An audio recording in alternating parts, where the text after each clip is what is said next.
Hi, happy Sunday. Oh, I've got really, really bad backache.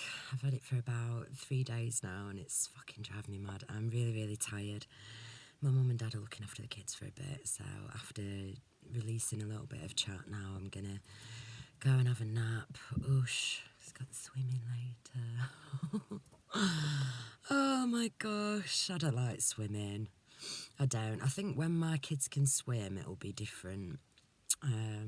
But right now they like it in the baby pool, so it's like you have to sort of stay in the pool for an hour or whatever with your thighs bent, don't you? So you're not sort of trotting around. You're like Mr. Tumnus from Narnia underneath the bloody water with your bent legs, trying to stay under, walking. So unless that's just me. Fuck knows. I may have a little swim in the deep end of the shallow baby pool, but anyway, so yeah, I'm tired, and yeah, I've been feeling a little bit emotional actually last few days, and I'm really sort of noticing how protective I am over my own emotions, even though it seems like I'm not, because I come on here and I talk openly about stuff. But there's still that instinctive pushback from me, like the resistance. It's like I cry at everything. I cry at everything. Like everything makes me cry. Like just stroking someone's little dog can make me cry sometimes, and I can feel the tears coming now. I'm super emotional, so I'm instinctively pushing back against it now, and that's what I'm doing. But yeah, that's kind of like the story of my life, and that's what I'm trying to push through. It's like I've had quite a few, like emotional storms in the last few days, but I've not followed through with them, I've just sort of, usually I'll have like a big burst of crying and it'll be about, something very basic sometimes, it'll just a feeling will wash over me and I'll just be like, ooh, for a few seconds. And then, usually I'll sort of laugh about it and wipe my tears and be like, oh, I don't know what that was about. And it's like, yeah, you do. And you've not, allowed yourself to further fall into that. So a lot of the stuff that I did when I was under the influence of psychedelic plants was to sort of address a lot of traumas and fears and boundaries and veils and paradigms and God, it's so difficult to explain, innit? Because these are just words, but different ways that I had seen myself,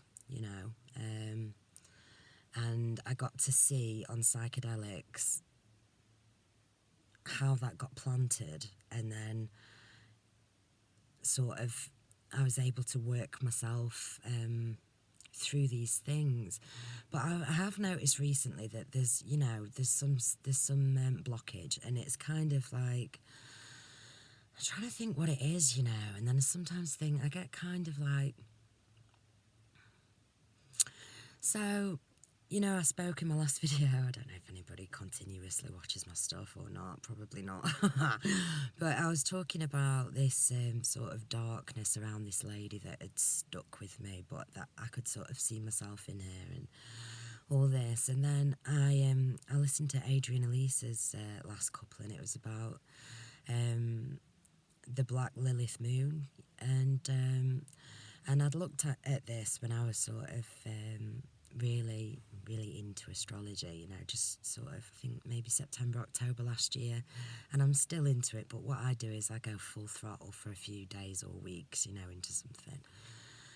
So I kind of knew the association with it, and obviously sort of resonated with that, because the whole thing throughout my awakening that I've tried to say in these videos, and maybe I've said it concisely some days, and maybe some days I haven't, and it's cliche chat and all that jazz, but it's like the only way for freedom is to acknowledge the darkness and to sort of bring it into the light. And so, yeah, I kind of felt like I'd done that, but there's certain stuff that I'm not, I probably need to sift through further, and that's why I'm being sort of shown sort of a little bit of darkness or fear in my dreams actually last few days. Not darkness or even fear, because I've still had that, strength, I guess, within me, even in the dream. But I had a dream the other day, and it was sort of like an older lady's voice. No one I knew. It was, an older lady. And she was saying how disgusted she was at my language in my videos. And, in the dream, I sort of tried to defend myself a little bit. And then, sort of, I'm realising that this is like a big thing. This is a big thing. And I can't quite discern it yet, because it's like I've always used bad language, but hopefully not in bad context. I don't like aggression behind foul language. I like humour behind it. But what happened to me over the years was that it just evolved into an extension of my own vocabulary, and I use it for many different things. But it's a tool for me, and I don't really love it. It's just natural. I really love it, when you've got a good punchline and you choose the right, subconsciously choose the right play on words. I don't think there's anything. I nearly did it then. I love swearing.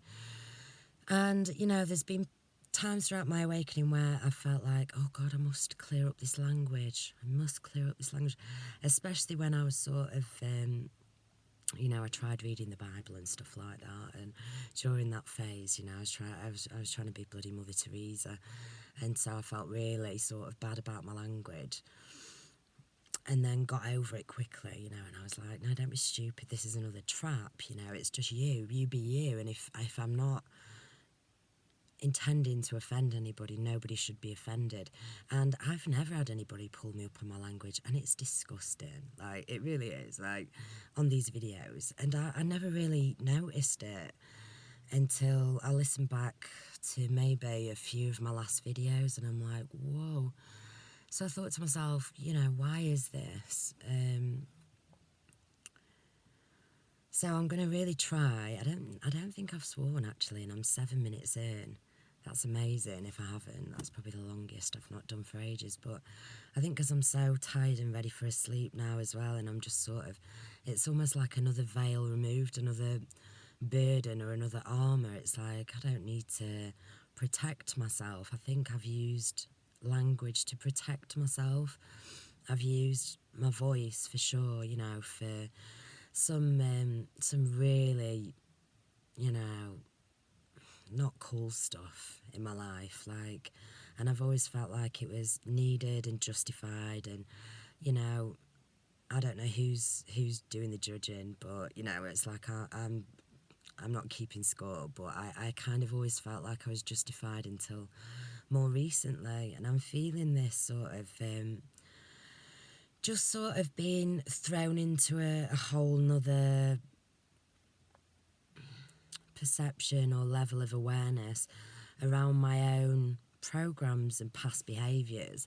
And it's nothing I've not admitted before, but kind of sort of I've admitted it before, and I've gone, well, this is why I'm like this. And then there's certain things I've changed, like so much, and most of it's invisible. So to anybody outside, like my parents or anybody else who's sort of just bog standard, norm,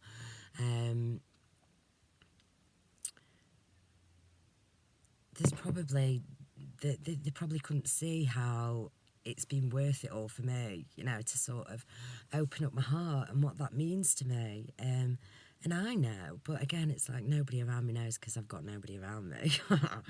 And yeah, and it all started off, like I said, having the kids, and then the whole psychedelic journey, and but what that did was it caused upheaval. Like, it really did. It's not for everybody. It's like, it's not that I couldn't comprehend the lessons or even the sort of the the hallucinations and the experience, the psychedelic experience, I feel like I understood that before taking them anyway, just from, I don't know, states of consciousness, the way you use your brain, lucid dreaming, shit when you were a kid. It's a familiar state. But I think ripping the veils back and showing you individually, if you're using them right,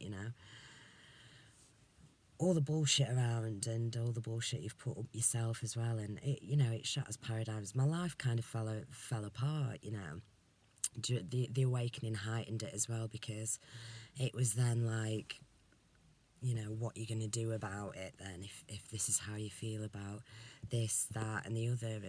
And I had a lot of resentment and bitterness and just blame and sort of inner grudges against mainly my parents, if I'm honest, and so that brings me sort of shame and guilt now that I'm through that stage.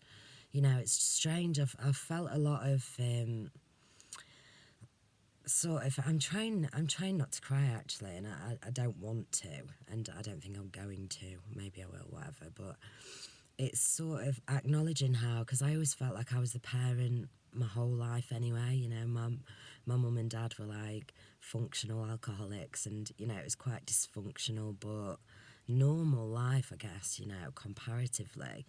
With, I guess, sort of people around me, I could always see the faults in fucking everything.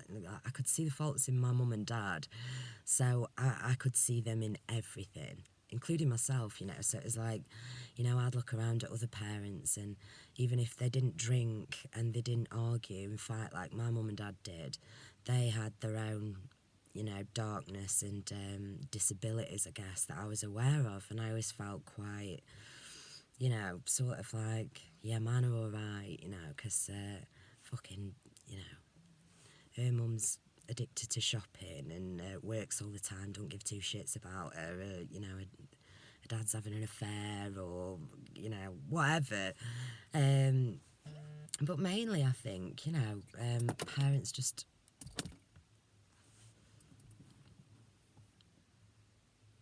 asserting control in different ways, and I didn't really have that. My parents have always understood my own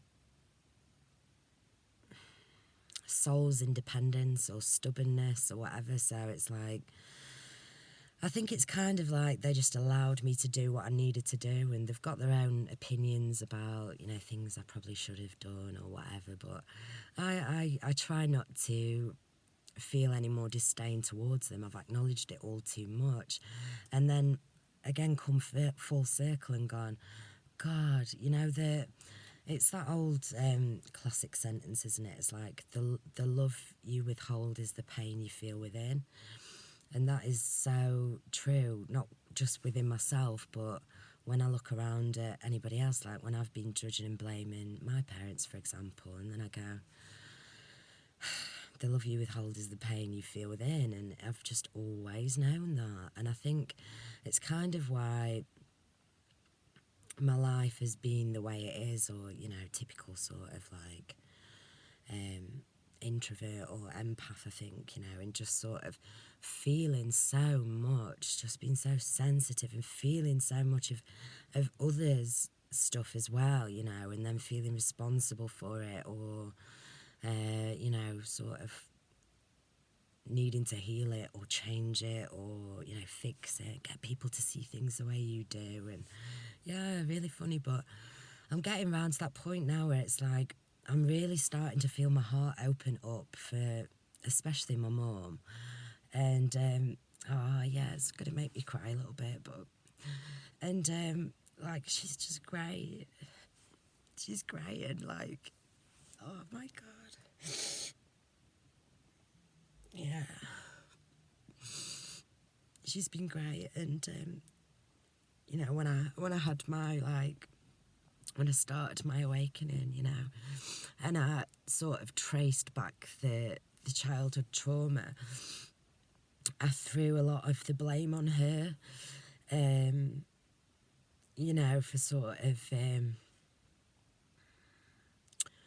for weakness and things like that. And I just see now how it's not fair. And even though, you know, we've never sort of fallen out or anything like that, I've said some really horrible things to her in the past, and things that I really felt at the time, you know, like my truth back then or whatever. And I think, you know, at some points it must have like broken her heart. I've always known her good intentions as well, and yeah.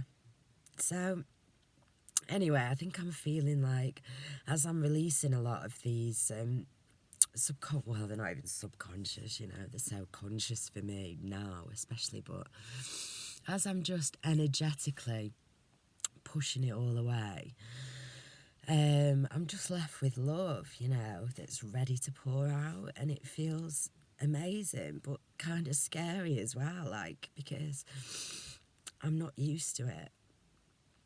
And yeah, I gave my mum a massive cuddle today and like kissed her and stuff, and I've just not been like that my whole life, you know. We were just sort of I don't even know, like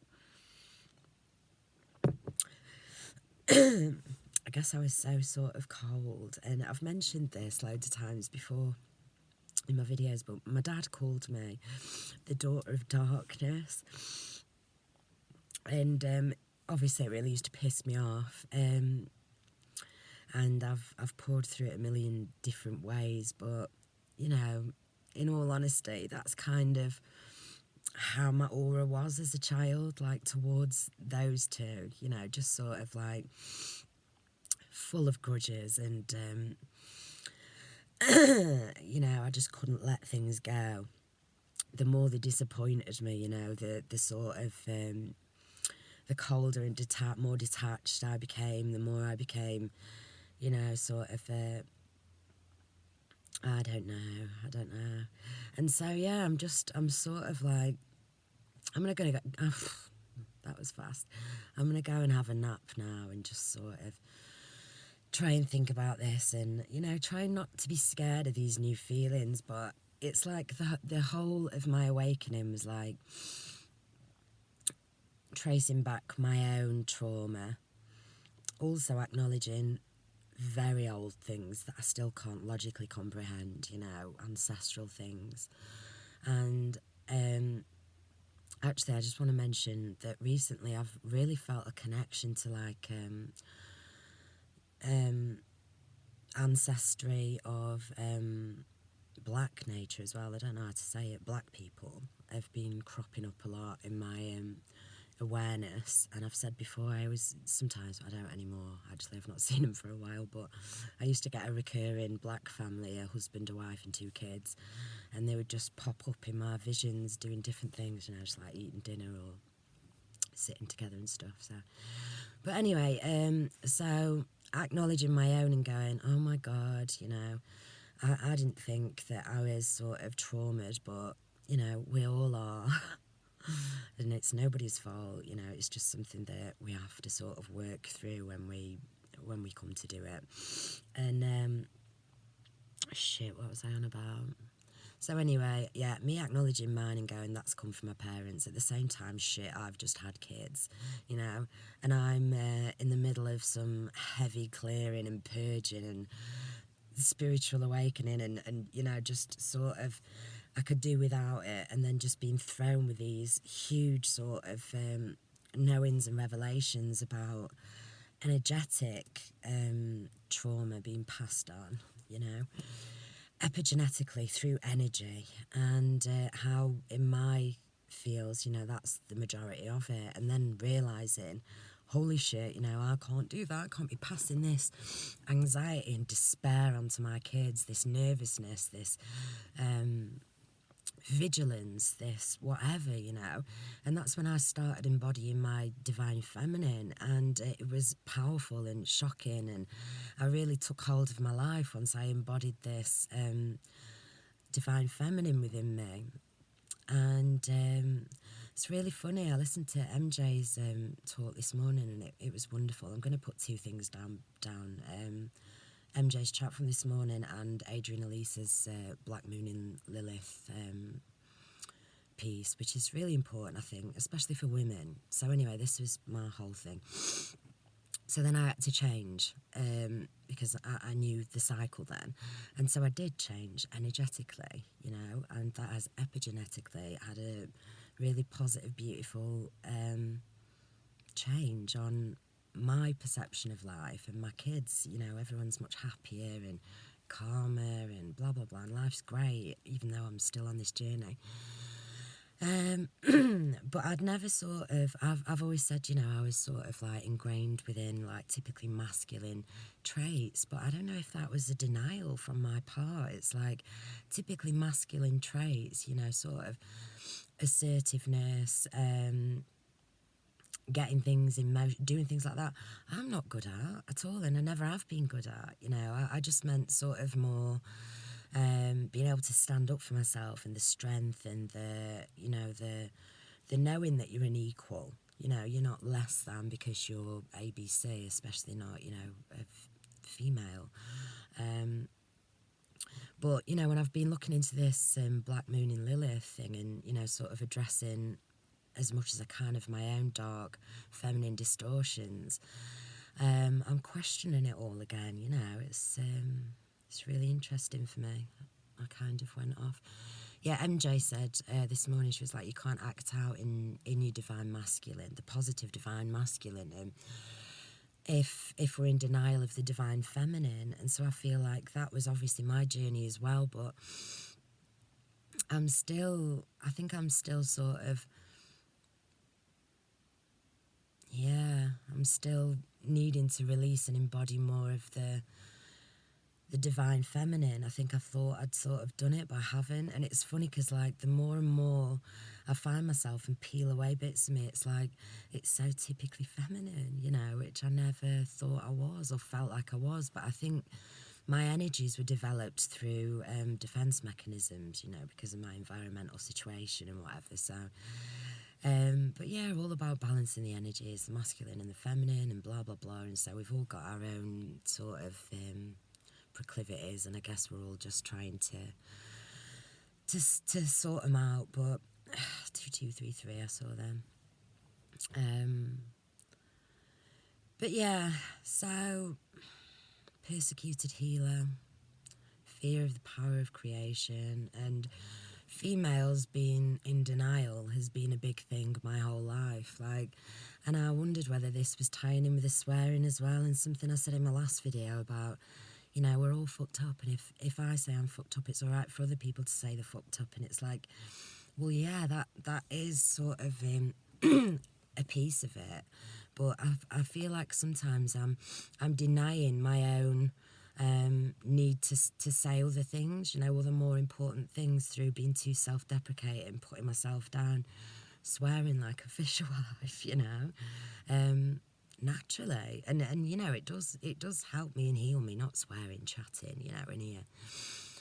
But the more comfortable I get and the more I feel like I'm just talking to myself, the more I swear, the more I talk down to myself, so it's like I need some shift up.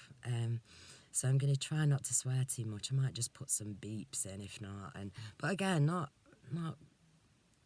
hate myself, because I am, I'm heavily in the swear program, and sometimes I think, and that's the way it's supposed to be. So I'm just trying to discern it. I heard somebody say once that swearing glitches the matrix, and I was like, fuck yeah, I kind of feel that. It's like, just how powerful it is when you can just go fuck you, It's marvelous. So maybe it does glitch the matrix. So I'll have to think about this, ponder on that. Yeah. So, yeah, I'm going to just try and open up my heart more without being scared, and to actually acknowledge that I've been in denial of my divine feminine for like a long time. It's quite thick boundaries, and they're so deep. Like, I've got a lot to pour through, and I think I thought I was done, but I'm not. So, anywho, and then I looked into like where my black moon in Lilith is, and I just had a quick scan, and I was like, oh, I wasn't satisfied with the answer. Didn't suit my ego at all. It was like, oh shit, what am I going to do then if fucking finances are going to be my problem? It's just one interpretation again, but yeah, I feel like I've been in denial of some sort of material as well my whole life. And MJ really stirred some things up this morning when I was listening. And I've been saying for a while now, you know, it's like I'm not ashamed of my wants and desires. It's like I want a nice car. I've got such a shit car. It's pretty, you know, it's becoming a joke now. And I don't mean like the stuff wrong with it. I mean it's from like fucking 1999 or something, you know. It's like it's that old. And yeah, I'd like a nice car, nothing too fucking fancy. Shit, I'm swearing now. I'd like a nice house. I'd like to buy some nice clothes and some nicer food, and you know, have a few luxuries in life. And I was programmed by my family to point at people who had more and say, look at them flaunting it, who do they think they are? That was our family lack mentality, you know, that we either laughed or judged people with more, and we said, you know, like, who do they think they are? They, you know, look at them all. You know, so I've got a lot of problems with this whole thing, and it's like I want some abundance. I so do. And I feel like somewhere in the back of my mind, I feel like I've always known that I will achieve some sort of non-difficulty with my finances at some point in my life. So I've never really panicked. And I'm really detached. I'm the opposite of what they said this black moon in Lilith thing can be, money related wise. But anyway, yeah, but I'm just like, there's still part of me that's like, there's some kind of resentment and sort of distaste for people that want more. It's not that they want good things, it's that it's like, if you're a good person, have all the good things, you know, and you can see that. But when you can see somebody's all about the material and not about the emotional, it's such a disgusting turn off to me that I sometimes swing the other way, and I start, you know, being just as horrendous with my own energetic projection because of my programming, you know. So, but it's like, I've got to get past these things. I've got to get past him. I've got to get past him. Otherwise, I will just be looping around, you know, forever. I don't need or want for anything, and that's good, you know. I think everything's been stripped down. I realised that I can be happy as long as I've got, you know, my kids. I can be happy, like, in a box, in a room, you know. But life isn't about martyring and suffering. It's about enjoying and pleasure. I don't think I've brushed my teeth, I can see. Divine feminine. Oh, fucking hell. And there's so many of these sort of like old recurring dreams or visions or feels or knowings about past life stuff. And when I say past life stuff, I don't always necessarily think that it's my past life either. I quite often think about, you know, like ancestral memories or visions and things like that being that somebody else in my ancestry has experienced. And I had this really profound moment once when I realised that I was my mum and she was me, and, you know, I was my daughter and she was my mum, and, you know, it was all, we are, that type of thing. We've all been the opposite, we've all done the opposite before, but yeah, sometimes I think, you know, memories are accessed in a multitude of different ways, and how we interpret those memories, where those memories originated from, if they're collective memories, sorry, or if they're singular, if they're of your essence, or of someone further down your line, or whatever, you know. So I don't put too much stock into sort of like, you know, really going into past life stuff. So, do you know, I feel like there's a lot of weirdness around at the moment, where like people are claiming to be certain things, you know, like claiming to be prophets, or claiming to be Thoth, or you know, whatever, incarnate, and they can't seriously think that, can they? Anyway. So, what I wanted to say when I first awakened and started doing my videos, it was like all about parenting and all about healing the trauma from our own mother and father, our own parents, and how to heal that so that we don't pass that on to our kids. And so that's kind of like a big part of what I want to do. And sometimes I feel like I don't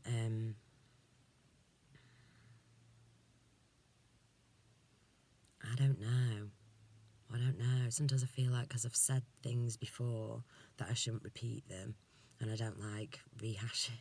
Yeah. I was listening to this guy's channel last night, and I love listening to him. He's called Zen Atman, and he's marvellous. But he does like really heavy, long live sessions, like 5 hours sometimes, you know, long ones. And so I don't necessarily click on those. I'm one of those that likes to see how long something's going to be. And so I miss out on a lot. But I was saying to him last night, you know, why don't you do your old style sort of pre-recorded videos? And he was like, because it's an art form, and, you know, it just keeps going, and he interacts with the people on the live chat and stuff. And I'm like, I kind of get how freeing that is. Yeah. I've still got a lot of boundaries up that I'm having to address. This is so self-indulgent. And then I start feeling like, yeah. So anyway, I'm going to go for a nap now, because I've worn myself out. Happy full moon. I hope that's not, you know, low vibes, like poor me, poor me. I'm absolutely fine. I'm feeling good. I'm bringing the dark into the light, and I hope we can all do that, you know, looking at our distorted feminine darkness, you know. And like I said, it doesn't all have to be ours either. It's just held within us. It's held within all females. And yeah, okay. I'm going to get off. Happy, what bloody day is it? Sunday, innit? Happy Sunday. Bye.